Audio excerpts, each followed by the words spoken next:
நுண்ணறிவு, அறிவுத்திறன், ஐக்யூ. அதாவது நுண்ணறிவு, அறிவுத்திறன், புத்தி கூர்மை, ஐக்யூ என்று சொல்வார்கள். பொதுவாக ஜாதகத்திலே எந்த ஒரு விஷயத்தையும் ஒரு கிரகம், ஒரு ஸ்தானம், ஒரு ராசி, ஒரு நட்சத்திரம், ஒரு லக்னம் என்ற வகையில் தீர்மானிக்க முடியாது.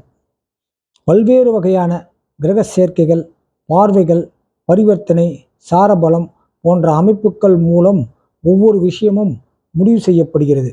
மேலும் ராசி, நவாம்சம் 2 கட்டத்திலும் பலம் இருக்க வேண்டும்.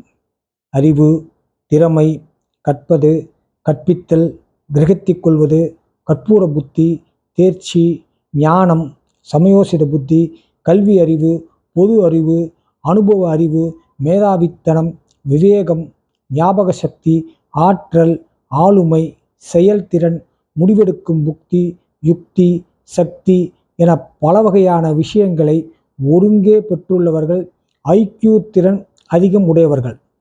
சாதாரணமாக சொல்லும் பொழுது புத்திசாலிகள், மேதாவிலாசம் உடையவர்கள் என்று சொல்லலாம். இப்படி இந்த ஐக்யூ எந்த ஜாதகத்தில் அதிகமாக இருக்கும் என்பதை தெரிந்து கொள்ளலாம்.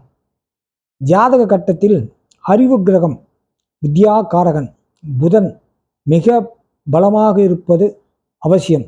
நவாம்சத்தில் நல்ல நிலையில் இருக்க வேண்டும். அடுத்ததாக ராசி, அதாவது சந்திரன் பலமாக இருப்பது முக்கியம். ஏனென்றால் தெளிவான குழப்பமற்ற மனம் தேவை. மேலும் லக்னம், லக்னாதிபதி உச்ச பலத்துடன் இருப்பது மிக மிக அவசியம். லக்னாதிபதி தான் அந்த ஜாதகத்தையும் ஜாதகரையும் இயக்குபவர். லக்னாதிபதி லக்னம் 2, 4, 5, 7, 9, 10 இருப்பது மிகவும் சிறப்பாகும். 2ஆம் இடம், 2ஆம் அதிபதி ஆட்சி, உச்சம், கேந்திரம், திரிகோணம், வர்க்கோத்தமம் பெற்றிருப்பது முக்கியம்.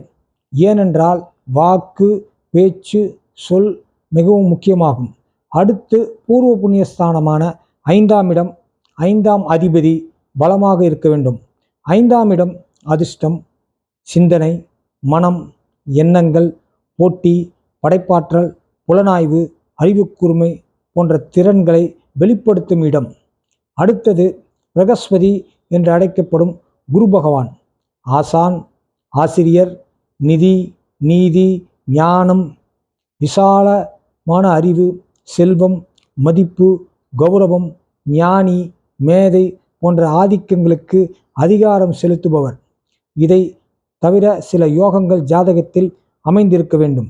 மேலும் சுபயோக, சுப ஆதிபத்தியம் பெற்ற யோக கிரக தசைகள் சரியான காலத்தில் தொடர்ச்சியாக வருவது அந்த ஜாதகரை உயர் உச்ச நிலைக்கு கொண்டு செல்லும். எந்த துறையை சார்ந்திருக்கிறார்களோ அந்த துறையில் கொடிகட்டி பறப்பார்கள். இவர்களுடைய ஐக்யூ மற்றும் அறிவுத்திறன், நுண்ணறிவு மிகவும் போற்றுதலுக்கும் புகழ்வுக்கும் உரியதாக அமையும். நன்றி, வணக்கம்.